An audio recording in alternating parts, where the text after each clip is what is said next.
Welcome to public TV news బులెటిన్ల ముందుగా headlines. Palakurthi మండల కేంద్రంలో పోలీసుల మార్చ్ ఫాస్ట్.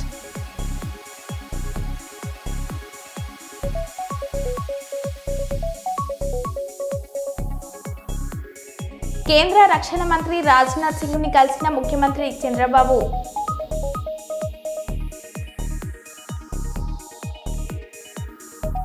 మదిరాలో సైకో హల్చల్, ఇంట్లోకి దూరే ప్రయత్నం చేసిన సైకో, భయభ్రాంతులకు గురైన ప్రజలు.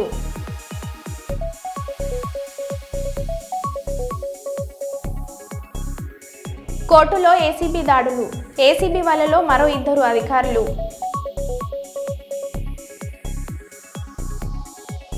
ఎండు గంజాయిని సరఫరా చేస్తున్న 4 నిందితులను అరెస్ట్ చేసిన నార్కోటిక్ పోలీసులు.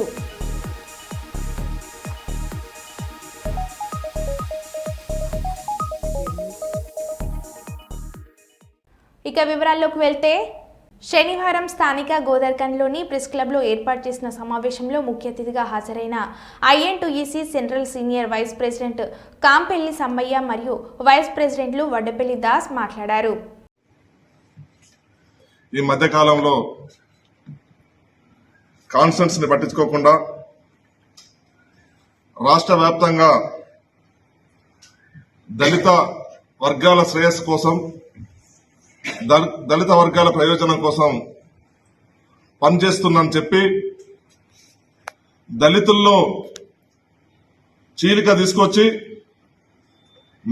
మాదిగ వర్గాలు వాళ్ళ ప్రయోజనాల కోసం కొట్లాడి రిజర్వేషన్ల కోసం పోరాడినప్పటికీ కూడా ఒక సోదరులాగా కలిసి వ్యక్తులను విభజించి ఆయన స్వప్రయోజనాల కోసం, ఆయన మంత్రి పదవి కోసం ఒక వర్గం నా వెంట ఉందని చెప్పేసి ముఖ్యమంత్రి దగ్గరనో కేంద్ర నాయకుల దగ్గర చెప్పుకోనికి ప్రయత్నం చేస్తున్న దాన్ని మరి మేము తీవ్రంగా ఖండిస్తున్నాం. ఏదైతే గత 50 సంవత్సరాలుగా మరి స్వాతంత్రం వచ్చినప్పటి నుండి కూడా మాదిగ సామాజిక వర్గానికి న్యాయం జరగకపోగా గత 30 సంవత్సరాల నుండి మరి మందకృష్ణ మాదిగ గారి నాయకత్వంలో మరి ABCD రిజర్వేషన్ల కోసం మరి న్యాయమైన సామాజిక పరమైనటువంటి సామాజిక ద్రోహంతో న్యాయం చేయాలని చెప్పేసి ఉద్యమం చేస్తున్న సమయంలో మరి అనేక సార్లు మరి రాజశేఖర రెడ్డి ప్రభుత్వంలో గాని మరి అదేవిధంగా రేవంత్ రెడ్డి గారు కూడా వచ్చిన తర్వాత అసెంబ్లీలో మరి మాదిగ సామాజిక వర్గానికి న్యాయం జరగాలి, మరి అదేవిధంగా ABCD వర్గీకరణ జరగాలని చెప్పి అసెంబ్లీలో తీర్మానం చేయడం కాకుండా మరి ఆ వర్గీకరణ ఒకవేళ జరిగితే న్యాయపరమైన తీర్పు వస్తే ఖచ్చితంగా ఇంప్లిమెంట్ మేము చేస్తామని చెప్పేసి మరి రాష్ట్ర ముఖ్యమంత్రి సాక్షాత్తు అసెంబ్లీలో ప్రకటించిన సందర్భంలో కూడా పార్టీ నిర్ణయాలను వ్యతిరేకం చేస్తూ అసెంబ్లీలో జరిగిన తీర్మానం ఒక ఎమ్మెల్యే అయి ఉండి కూడా అసెంబ్లీలో జరిగిన తీర్మానాలను కూడా వ్యతిరేకిస్తూ మరి సుప్రీంకోర్టు ఇచ్చినటువంటి తీర్పును కూడా మరి కాల రాస్తూ ఒంటెత్తు పొగడబోతున్న వివేక్ గారికి ఇది సరైన కాదని చెప్పేసి మరి తెలియజేస్తున్నాం. మరి అదేవిధంగా మచ్చలేని నాయకుడు, అజాత శత్రువులాగా ఉన్నటువంటి ఏదైతే మన శ్రీధర్ బాబు గారు మరి ఏ వివాదాలు పోకుండా, ఎలాంటి గ్రూప్ తగాదాలు పెట్టకుండా, ఎలాంటి గ్రూపులు మెయింటైన్ చేయకుండా ఒక కలక్షకమైన మనస్తత్వంతో ఒక మంచి ఉద్దేశంతో మరి కాంగ్రెస్ పార్టీని మరి ఆయన తండ్రి నుండి ఇప్పటి వరకు మరి కాంగ్రెస్ వారసత్వాన్ని కొనసాగిస్తూ కాంగ్రెస్ ప్రభుత్వం నుండి ప్రజలకు మరి కార్యకర్తలకు అందరికీ కూడా మేలు చేస్తూ ఈ ప్రభుత్వాన్ని నడిపిస్తున్న ముందుకు తీసుకుపోతున్న సందర్భంలో వివేక్ గారు కేవలం ఆయన పదవి కోసం వచ్చి ఇవాళ ఉంటాడా, మరి రేపు బీజేపీకి పోతాడా, మరి టీఆర్ఎస్ కు పోతాడో తెలియని పరిస్థితుల్లో ఉండి ఈ కాంగ్రెస్ ద్వారా ఎదిగినటువంటి మరి వివేక్ గాని వాళ్ళ సంతానం మరి వినోద్ గారు గాని వంశీ గారు గాని ఇవాళ శ్రీధర్ బాబు గారిని అబాస్పాలు చేయడానికి, శ్రీధర్ బాబు గారిని ఏదో ఆయన మీద అభాండాలు మోపడానికి చేస్తున్న ప్రయత్నం ఇది సరైనది కాదని తెలియజేస్తూ, ఏదైతే నువ్వు నిజమైన దళిత నాయకుడు అయితే, ఏదైతే నీ తండ్రి గారు దళితుల కోసం ఏ విధంగానైతే మరి కృషి చేసిందో మరి అదే విధంగా కూడా నువ్వు దళిత సామాజిక వర్గానికి నువ్వు దళితుల అన్ని వర్గాల ఓట్లతో చెన్నూరులో గెలిచినావు. నీ కొడుకు కూడా ఎంపీ మరి పెద్దపల్లి కాన్స్టిట్యూన్సీ లో గెలిచింది. కాబట్టి ఈ వర్గ విభేదాలు మాని మరి ప్రజల దళితులందరూ కూడా మేలు చేసే విధంగా మరి ప్రయత్నం చేయాలని చెప్పేసి ఈ సందర్భంగా ఇతూ చెప్తున్నాం. మీదనే ఖర్చు పెట్టేసి ఐఎన్టీసీలో ఓడి చేయడం వల్ల దాని ప్రభావం ఉంటుంది. ఆ రోజు కూడా అప్పటి ఐఎన్టీసీ కదా. కేంద్ర రక్షణ మంత్రి రాజ్నాథ్ సింగ్ ని కలిసిన ముఖ్యమంత్రి చంద్రబాబు ఈ సందర్భంగా ఆయన జగ్గయ్యపేట డోలకొండ్ల క్లస్టర్లో 6,000 ఎకరాలు అందుబాటులో ఉన్నందున ఈ క్లస్టర్లో మిసైల్ అండ్ అమ్యునేషన్ ప్రొటెక్షన్ కేంద్రంగా తీర్చిదిద్దాలని కోరినట్లు తెలిపారు. లేపక్షి మడకశీర క్లస్టర్లో military and civil aircraft electronic తయారీ కేంద్రం ఏర్పాటు చేయాలని చెప్పినట్లు తెలిపారు. విశాఖ అనకాపల్లి క్లస్టర్లో నేవల్ ఎక్స్పెరిమెంట్ కేంద్రాలు ఏర్పాటు చేయాలని కోరినట్లు తెలిపారు. కర్నూలు ఓర్వకల్ క్లస్టర్లో మిలిటరీ డ్రోన్లు, రోబోటిక్స్, అడ్వాన్స్డ్ డిఫెన్స్ కాంపోనెంట్స్ తయారు చేయాలని కోరినట్లు తెలిపారు. తిరుపతి ఐఐటిలో డిఆర్డిఓ సెంటర్ ఆఫ్ ఎక్సలెన్స్ పెట్టాలని విజ్ఞప్తి చేసినట్లు ఆయన చెప్పుకొచ్చారు. రెండోది లేపాక్షి మడకశిర, ఇక్కడ ఒక 10,000 ఎకరాలు ఉంది. Military and civil air crafts గానీ, ఎలక్ట్రానిక్స్ మ్యానుఫ్యాక్చరింగ్, అదే మరి ఇంకొక పక్కన ఏరోస్పేస్ ఎకో సిస్టమ్ క్రియేట్ చేయాలని చెప్పి కోరాను. దానికి కూడా ఆయన సుముఖంగా ఉన్నారు. అదే మరి విశాఖపట్నం అనకాపల్లి క్లస్టర్, ఈ ఏరియాలో మనం చూస్తే naval equipment production, weapon testing, అదే మరి లీవరేజింగ్ స్ట్రాంగ్ మ్యారిటైమ్ ప్రజెన్స్ ఉంది కాబట్టి ఈస్టర్న్ నేవల్ కమాండ్ కూడా ఉంది. ఇవన్నీ ఆధారంగా చేసుకుని అక్కడ బేస్ చేసుకుని ఇవన్నీ ప్రొడక్షన్ కోసం ముందుకు రమ్మని కోరాం. అదే మరి కర్నూలు ఓర్వకల్ 4,000 ఎకరాలు ఇవ్వడానికి సిద్ధంగా ఉన్నాం. ఇక్కడ military drones, robotics, advance defence components ని మ్యానుఫ్యాక్చర్ చేయాలని చెప్పి కోరాను. ఇక్కడ ఉండే డిఫెన్స్ పిఎస్యూస్ ని యాక్టివేట్ చేసి ఆంధ్రప్రదేశ్ లో కూడా కొన్ని క్లస్టర్స్ తయారు చేయని చెప్పి కోరడం జరిగింది. ఇది కాకుండా ఇంకొక పక్కన తిరుపతి ఐఐటిలో DRDO industry academy centre of excellence పెట్టమని కోరాను. దానికి కూడా ముందుకు వస్తున్నారు. ఇంకొక పక్కన common storage policy for ammunition, అదే మరిగా లైసెన్స్ అథారిటీస్ కావాల్సిన స్టోరేజ్ గానీ, టెస్టింగ్ గానీ, ఇవన్నీ కామన్ ఇన్ఫ్రాస్ట్రక్చర్ క్రియేట్ చేయమన్నాం. అది కూడా చేస్తా ఉన్నారు. ఇంకొక పక్కన పెద్ద ఎత్తున ఏరోస్పేస్ మ్యానుఫ్యాక్చరింగ్ అండ్ ఎంఆర్ఓ కూడా క్రియేట్ చేయమని చెప్పి రిక్వెస్ట్ చేశాం. ఇక్కడ మెయిన్ గా ఆంధ్రప్రదేశ్ లో రాయలసీమ ప్రాంతంలో Lepakshi to Orvakal hi tech industries జరిగే అవకాశం ఉంది. ఒక పక్క aerospace, civil and also military air crafts, అదే సమయంలో అదర్ ఎకో సిస్టమ్ డ్రోన్స్ గానీ ఇవన్నీ తయారు చేయడానికి అవకాశం ఉంటుంది. ఇంకొక పక్కన ఈ రోజు యాపిల్ మీటింగ్ కూడా పెట్టుకున్నాం. అందరూ కూడా వచ్చారు, మ్యానుఫ్యాక్చరర్స్ అందరూ వచ్చారు. They are very positive. Especially Bengaluru to Hyderabad corridor లో లేపాక్షి టు ఓర్వకల్ ఈ మధ్యలో ఎలక్ట్రానిక్స్ సిటీని కట్టడానికి వారు సిద్ధంగా ఉన్నారు. వాళ్ళందరితో మాట్లాడాం. వాళ్ళు తొందరలో నాకు 3 నెలల్లో పని ప్రారంభిస్తామని హామీ ఇచ్చారు. ల్యాండ్ అవన్నీ ఫైనల్ చేసి వీఆర్ మూవింగ్ ఫార్వర్డ్. అంటే ఆ రాయలసీమ ఏరియాలో మీరు ఒకసారి చూస్తే లేపాక్షి నుంచి ఓర్వకల్ వరకు ఒకటి ఏరోస్పేస్, డిఫెన్స్, సివిల్ రెండు కూడా ఎయిర్ క్రాఫ్ట్స్ ఇవన్నీ తయారు చేయడానికి, ఎంఆర్ఓ తయారు చేయడానికి ఒక పక్క బెంగళూరు ఎయిర్పోర్ట్ ఉంది, పక్కనే పుట్టపర్తి ఎయిర్పోర్ట్ ఉంది, ఓర్వకల్ ఎయిర్పోర్ట్ ఉంది, అటు సైడ్ పోతే హైదరాబాద్ ఎయిర్పోర్ట్ ఉంది, మధ్యలో కూడా ఇంకొక ఎయిర్పోర్ట్ వచ్చే అవకాశం ఉంటుంది. డిఫెన్స్ గానీ ఈ రెండు చాలా వస్తాయి. మూడోది అక్కడికి వచ్చే కొద్దికి ఎక్కువగా ఎలక్ట్రానిక్స్ కోసం మ్యానుఫ్యాక్చరింగ్ హబ్ గా తయారు చేస్తాం. డ్రోన్స్ అన్ని కూడా మిలిటరీకే కాకుండా కమర్షియల్ గా మనం వాడుకోవడానికి ఏమేమి కావాలనో యూజ్ కేసెస్ అని తయారు చేసి ఇప్పటికే డ్రోన్ సిటీ పెట్టాం. First of it's kind in India. Use cases అన్ని తయారు చేస్తున్నారు. మ్యానుఫ్యాక్చరింగ్, పైలట్స్ ట్రైనింగ్, ఒక ఎకో సిస్టమ్ క్రియేట్ చేసి కంట్రీకి మొత్తం ఒక హబ్ గా తయారు చేస్తున్నాం. కాకినాడ జిల్లా పెద్దాపురం నియోజకవర్గం సామర్లకోట మండలం పలు గ్రామాల్లో అకాల వర్షాలకు ఆరబోసిన ధాన్యం తడిసి ముద్దయింది. పలువురు రైతులు చేతికొచ్చిన పంటను నోటికి అందకుండా చేసింది వర్షం అంటున్నారు. దీంతో సామర్లకోట మండలం మాధవపట్నం గ్రామంలో గత 3 రోజుల కురిసిన వర్షానికి వాళ్లకు ఆరబోసిన ధాన్యం తడిసి ముద్దయింది. ధాన్యం మొక్క మొలిచిపోయింది. మొక్కకొచ్చిన ధాన్యం దేనికి పనికిరాదంటున్న మాధవపట్నంలో పలు రైతులు, ప్రభుత్వమే ఆదుకోవాలంటున్న మాధవపట్నం రైతులు. దారుణం అయిపోయింది. ఏమి శుభ్రంగా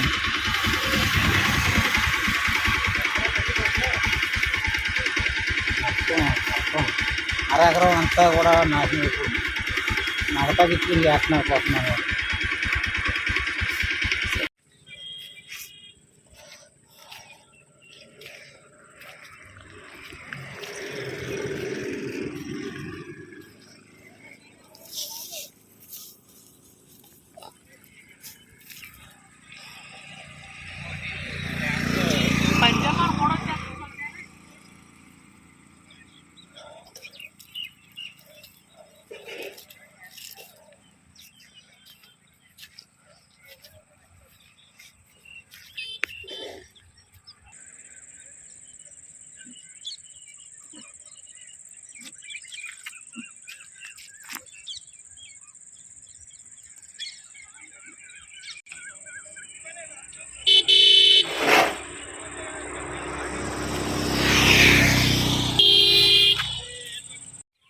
దాని మొట్టే మళ్ళీ అక్కడే దీని మొట్టే ఇక్కడ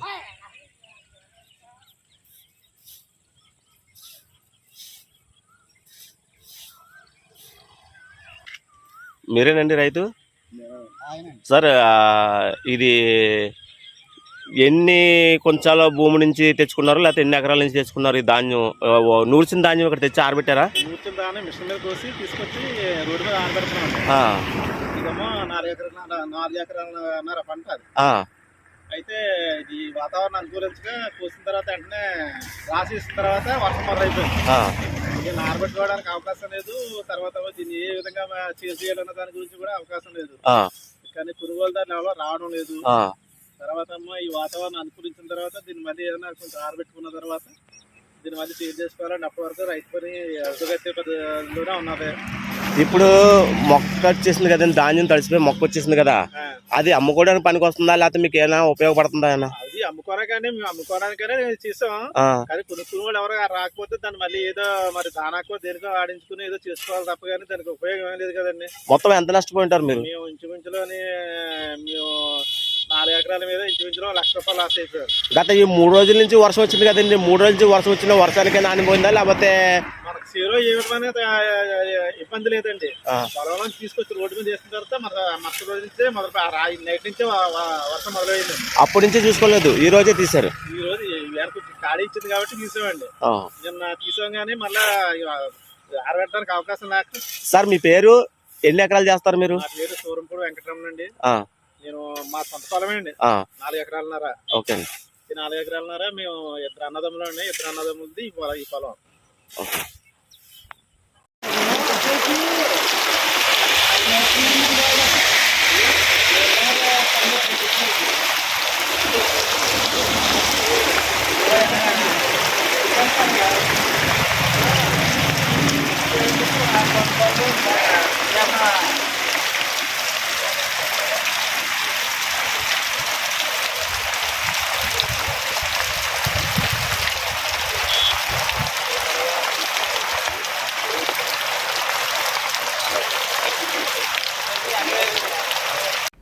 అభివృద్ధి వైపు కర్నూలు అడుగులు. దినదిన అభివృద్ధి చెందే దిశగా ఉమ్మడి కర్నూలు జిల్లా అడుగులు పడ్డాయని పారిశ్రామికవేత్తలు, బిల్డర్స్, వ్యాపారులు కర్నూలు పరిసర ప్రాంతాల్లో పెట్టుబడులు పెట్టాలని, 25% పెట్టుబడులు పెడితే 75% రాబడి ఉంటుందని కర్నూలు పార్లమెంటు సభ్యులు బస్తిపట్టి నాగరాజు, రాజ్యసభ మాజీ సభ్యులు వెంకటేష్, కేట్రాయి సిబ్బంది, వ్యాపారులు, బిల్డర్స్ చెబుతున్నారు. కర్నూలు నగరంలోని ఎస్సీ, బీసీ కళాశాల మైదానంలో creed high property build tech show 2వ రోజు ఆకర్షణీయంగా అతిథులతో కొనసాగింది.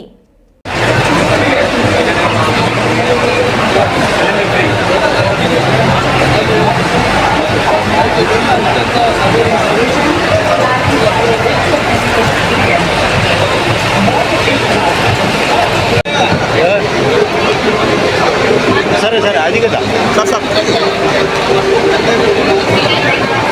అట్లనే పోండి సార్.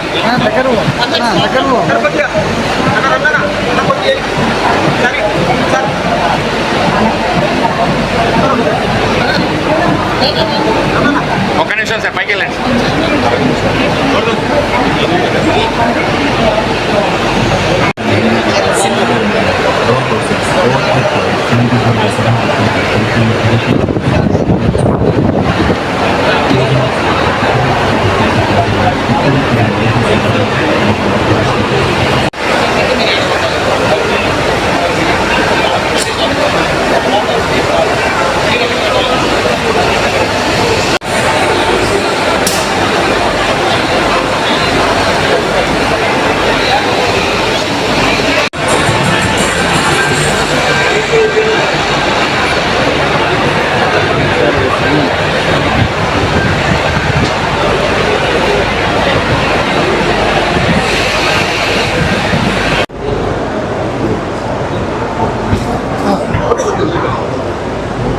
క్రేడియా బిల్డర్స్ ఎగ్జిబిషన్ చేస్తున్నారు. ఇది కర్నూలులో చేస్తున్నారు. ఇది కర్నూలులో చేసిన మెగా ఈవెంట్ మాదిరిగా ఏదో బాంబేలోనో ఢిల్లీలో చూసినట్ల ఈ బిల్డర్స్ అంతా చేశారు. బిల్డర్స్ అసోసియేషన్ ప్రెసిడెంట్ గారు పక్కనే ఉన్నారు, బిల్డర్స్ ఉన్నారు. వాళ్ళందరికీ నా ధన్యవాదాలు తెలియజేస్తున్నాను.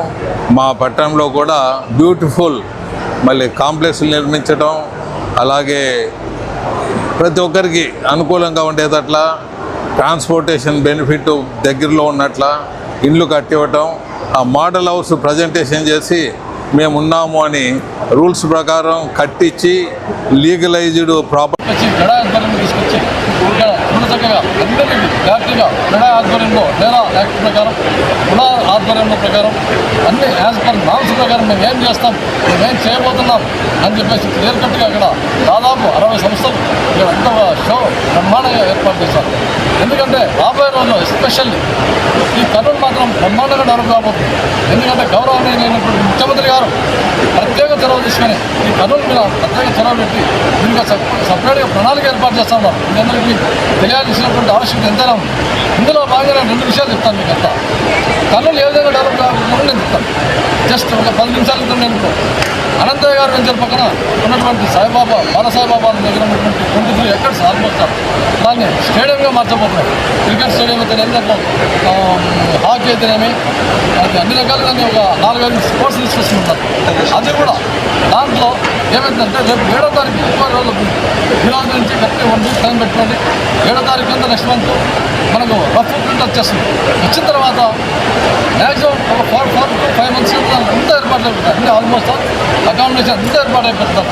ఇప్పుడే దానికి సంబంధించినటువంటి chairman, Andhra cricket association chairman అయినటువంటి కేసీఆర్ చిన్ని గారు వచ్చి సందర్శించడం జరిగింది. కేసీ భరత్ గారు మంత్రి గారి ఆధ్వర్యంలో కలెక్టర్ గారు అయితేనేమి, మేమైతేనేమి అందరూ సందర్శించి దాని ప్రణాళికలన్నీ ఒక వారం ఏర్పాటు చేయబోతున్నాం. ఒక 4 days తర్వాత విజయవాడ అంతా ప్రణాళికలు చింతపడతా ఉంది. కాబట్టి అక్కడ ఆ విధంగా డెవలప్ అవుతాయి. ఇక రెండో విషయం, ఈ వెంచర్లన్నీ ఇక్కడ ఇంత మొత్తం ఇక్కడ ఇచ్చేసారు. కర్నూలు ఏ విధంగా డెవలప్ అవుతుంది నేను 3 అంశాలు చెప్పేస్తాను. భారతదేశ వ్యాప్తంగా పారిశ్రామికంగా ఈ కర్నూలు ప్రాంతాన్ని డెవలప్ చేయాలని చెప్పేసి 13 పాయింట్లు ఇచ్చారు. 3 పాయింట్స్ అంటే పారిశ్రామిక కేంద్రాలు. దాంట్లో 13లో మన కర్నూలు ఒకటి సెలెక్ట్ అయింది, పూర్వగల్ ప్రాంతం. ఎందుకంటే దీంట్లో బెనిఫిట్ ఏమంటే మనకు దాదాపు ఇప్పటికే 2,800 కోట్ల రూపాయలు డిపాజిట్ అయిందని సెంట్రల్ గవర్నమెంట్ నుంచి మనం ఈ కూటమి ప్రభుత్వంలో. అంటే మీరు ఒకసారి ఆలోచించండి, డెవలప్మెంట్ అనేది వేరు వెళ్తుందని. ఇది ఒక అంశం. ఆ 2,800 ఎకరాలు ఏదో తీశారు కదా, 2,800 కోట్లు ఇచ్చారు కదా, అట్లా ఉంటుంది. అందుకే లేదు ఇక్కడ అంత ఫండ్ వచ్చిన తర్వాత ఇప్పుడు టెండర్లు వేస్తూ ఉన్నారు. రైల్వే అయితేనేమి, రోడ్స్ అయితేనేమి, ఇరిగేషన్ అయితే అక్కడ వాటర్ స్పెషలిస్ట్ ఇస్తూ ఇప్పుడు మనకు ఎమర్జెన్సీగా రోడ్ల హబ్ ఒకటి ఇంకా 10 రోజుల్లో జస్ట్ 10 daysలో శంకుస్థాపన జరగబోతారు. 116 ఎకరాలతో ఫస్ట్ ఫేజ్ రోడ్ల హబ్. జనాభా ప్రతిపాదికన బీసీలకు విద్య, ఉద్యోగం, రాజకీయ, వ్యాపార రంగంలో తమ వాటా తమకు కావాలని కేంద్ర రాష్ట్ర ప్రభుత్వాలను కోరడం జరుగుతుందని బీసీ ఆజాదీ ఫెడరేషన్ వ్యవస్థాపక జాతీయ అధ్యక్షులు జక్కాని సంజయ్ కుమార్ తెలిపారు.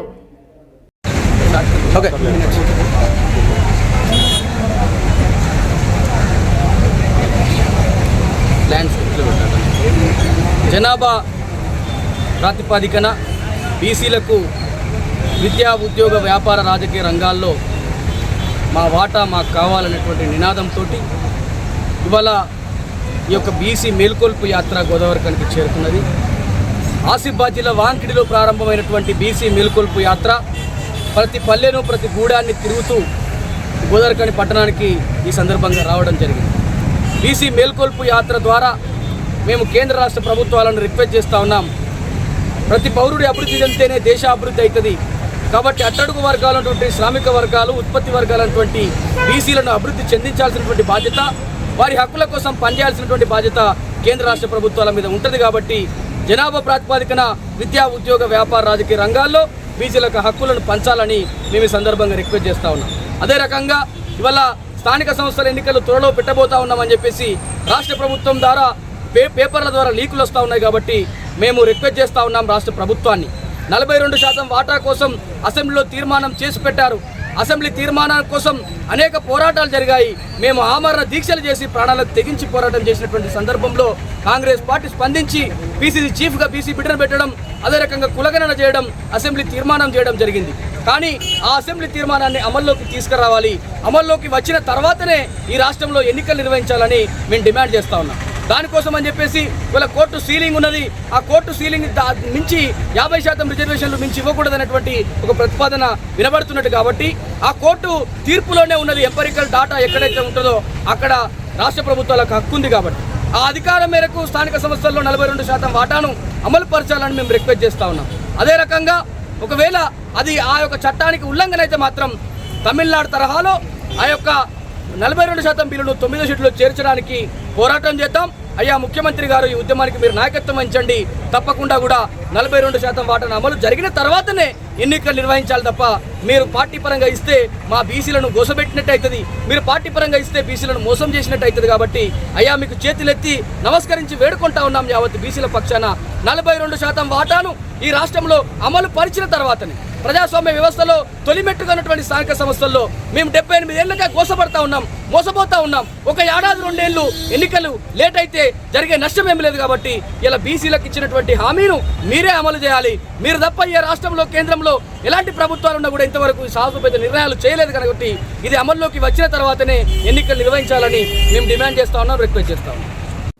తెలుగుదేశం నాయకుడు సోమిశెట్టి జగన్పై ప్రత్యక్ష మాటల దాడి చేస్తూ ఇడ్లీ వడ అంటూ జగన్ కారు కూతలు కూస్తున్నాడు. విశాఖ ఐటీ పార్కులో 3.5 ఎకరాల 1 కోటి చొప్పున, అలాగే మరో చోట 56.30 ఎకరాలు 50 లక్షల రూపాయల చొప్పున ఉర్సాకు కేటాయించారు. ఇది తెలుసుకోకుండా బెంగళూరు యాలహంకలో విశ్రాంతి తీసుకుంటూ అప్పుడప్పుడు ఏపీకి వచ్చి సొల్లు కబుర్లు చెప్తూ జగన్ ప్రజలు మోసం చేస్తున్నాడు అంటూ విరుచుకుపడ్డారు.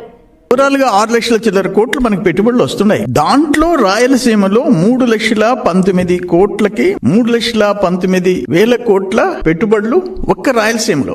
ఇవన్నీ కంటికి కనపడటం లేదా? ఒక మంచి ఇండస్ట్రీ వస్తుందంటే ఇన్సెంటివ్ గా భూములు ఉచితంగా ఇచ్చిన సందర్భాలు ఉన్నాయి. భూములు ఉచితంగా ఇచ్చి అటువంటిది నువ్వు ఉర్సా గురించి ఏం చెప్తున్నావు? ఉర్సా రూపాయి ఇడ్లీ వడ మంచి పరిశ్రమ వస్తుంటే, పెట్టుబడి వస్తుంటే 99 పైసలు అంట, రూపాయి అంట ఇడ్లీ వడ రేటుకి మీరు ఎకరా భూమి ఇస్తారా అని మాట్లాడినాడు. నేను ఒక్క మాట అడుగుతున్నా జగన్మోహన్ రెడ్డిని. 3 ఎకరాల 50 సెంట్లు ₹1,00,00,000 ఐటీ పార్క్ కి, దాంట్లో 3.5 ఏకర్స్ ₹1,00,00,000, 56 ఎకరాల 36 సెంట్లు ఎకరా 50 లక్షలు ఉర్సాకి ఇచ్చింది. ఒక్క పని చేస్తాం, తమరు ఎమ్మెల్యే, నేను ఎమ్మెల్యే, తమరు ఎల్హంకలో విశ్రాంతి తీసుకుంటూ అప్పుడప్పుడు వచ్చి ఇటువంటి సొల్లు కబుర్లు చెప్పిపోతారు, ప్రజలు నమ్మించేదానికి మోసం చేస్తారు. మీరు చేసిన విధ్వంసం ఇప్పటికే మర్చిపోలేకపోతున్నారు. నేను ఒకటే అడుగుతున్నా, నేను తమరిని ఇది కన్నా రూపాయికి ఇచ్చుంటే, ఇడ్లీ వడ రేటుకి ఇచ్చుంటే నేను రాజీనామా చేస్తా. సర్వేపల్లి నుంచి వచ్చి ఇక్కడికి వచ్చి రాజీనామా చేస్తా. తమరు ఎల్హంక నుంచి వచ్చి పులివెందులకు రాజీనామా చేయండి. పులివెందుల ఎమ్మెల్యేగా, నేను సర్వేపల్లి ఎమ్మెల్యేగా రాజీనామా చేస్తా. ప్రిపేర్ అవుతాం, ప్రజల తీర్పుకు కూడా ప్రిపేర్ అవుతాం. అంటే ఇంత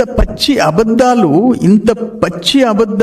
తమరు చెప్తే, తమరు అసలు వ్యవస్థల్ని 14th ఫైనాన్స్ పంచాయతీల్ని కూడా ముంచేసిన వాళ్ళు మీరు. తమరు వనరుల గురించి, ఆర్థిక వ్యవస్థ గురించి నువ్వు మాట్లాడతావా? 14th finance, 15th finance, SC/ST sub plan, national central government ఇచ్చే షేర్లు, ఒక ఇరిగేషన్ వ్యవస్థ, వ్యవసాయ శాఖ, నీటిపారుదల శాఖ, రోడ్లు భవనాల శాఖలు, పంచాయతీరాజ్ పంచాయతీలు, చిన్న పంచాయతీలు, అవి కూడా నువ్వు బటన్ నొక్కి వెనక్కి తీసుకున్నవి. తమరు మాట్లాడతారా? మద్యం తాగిస్తానని చెప్పేసి అప్పులు తీసుకున్న వాళ్ళు తమరు మాట్లాడతారా? నాకు అర్థం కావటం లే. అయితే ఇప్పుడు ఏంటంటే మైనింగ్ లో మంచిర్యాల కార్పొరేషన్ పరిధిలోని మంచిర్యాల గోదావరి తీరాన ఉన్న మాతా శిశు ఆసుపత్రిని సందర్శించి డాక్టర్తో మాట్లాడి సమస్యలను తెలుసుకొని సంబంధిత అధికారులతో మాట్లాడి అతి త్వరగా పరిష్కరించాలని ఆదేశించిన మంచిర్యాల శాసనసభ్యులు కొక్కిరాల ప్రేమ్సాగర్ రావు, ఎమ్మెల్యేతో పాటు మంచిర్యాల కార్పొరేషన్ కమిషనర్, తాజా మాజీ ప్రజాప్రతినిధులు, నాయకులు, మహిళా నాయకురాలు, కార్యకర్తలు తదితరులు పాల్గొన్నారు.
నేను ఆయనకి కాలేజీలో అంటే